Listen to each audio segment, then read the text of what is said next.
Shalom, salam sejahtera. Renungan malam seiman yang ditulis oleh Dr. Kathleen Lewijaya Kuntaraf dan Pendeta Dr. Jonathan Kuntaraf. Renungan ini berjudul Akhir 1000 Tahun.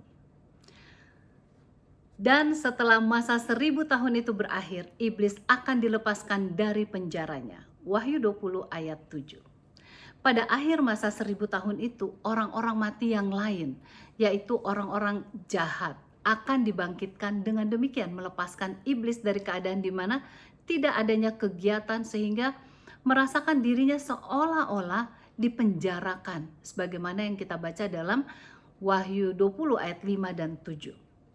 Dengan sekali lagi memiliki kesempatan untuk menipu orang-orang jahat, ia menuntun mereka untuk mengepung perkemahan tentara orang-orang dan kota yang dikasihi itu, dalam kurung yaitu Yerusalem baru. Sebagaimana yang tertulis dalam Wahyu 20 ayat 9, yang dengan Kristus turun dari surga. Jadi Kristus akan turun ke dunia ini lagi bersama-sama dengan orang saleh dan Yerusalem baru untuk dua tujuan. Yang pertama, ia akan mengakhiri perseteruan yang besar dengan melaksanakan keputusan-keputusan penghakiman milenium itu.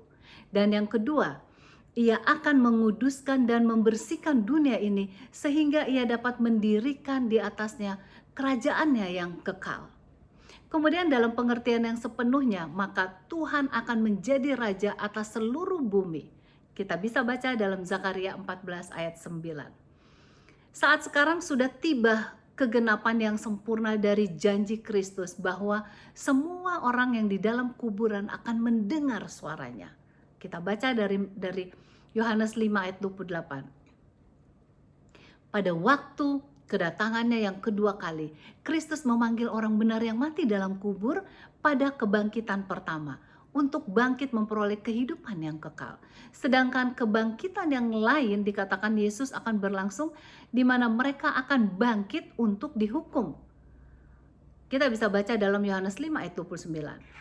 Nah, buku Wahyu juga menunjukkan kepada kebangkitan ini.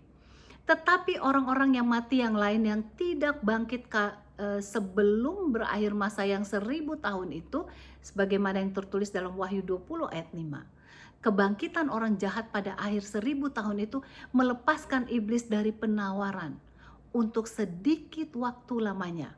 Kita lihat dalam Wahyu 20 ayat 3. Di dalam upayanya yang terakhir untuk menantang pemerintahan Tuhan, ia akan pergi menyesatkan bangsa-bangsa pada ke tempat penjuru bumi. Kita baca dalam Wahyu 20 ayat 8. Karena orang jahat bangkit dengan roh pemberontakan sebagaimana tabiatnya waktu mereka mati, maka pekerjaan iblis akan tidak begitu sulit lagi. Dalam tipuan yang terakhir, iblis berusaha mengilhami orang jahat dengan harapan dapat menaklukkan kerajaan Tuhan dengan kekerasan. Dengan mengumpulkan bangsa-bangsa yang ada di dunia, ia memimpin mereka melawan kota yang dikasihi itu, sebagaimana yang tertulis dalam Wahyu 20 ayat 8 dan 9. Orang jahat yang dengan keras kepala menolak pintu masuk kota Allah karena berkata atas jasa korban perdamaian Kristus, sekarang bertekad untuk memperoleh izin masuk serta mengendalikan melalui pengepungan dan peperangan. Kita melihat bahwa setan dalam kejahatannya tetap mempunyai usaha yang jahat, hingga Tuhan akan menghukumnya pada waktunya, sebab sudah jelas kesalahannya yang dilakukannya. Kiranya kita tidak akan terpengaruh oleh setan, melainkan tetap mengikuti jejak Kristus yang sangat mencintai kita.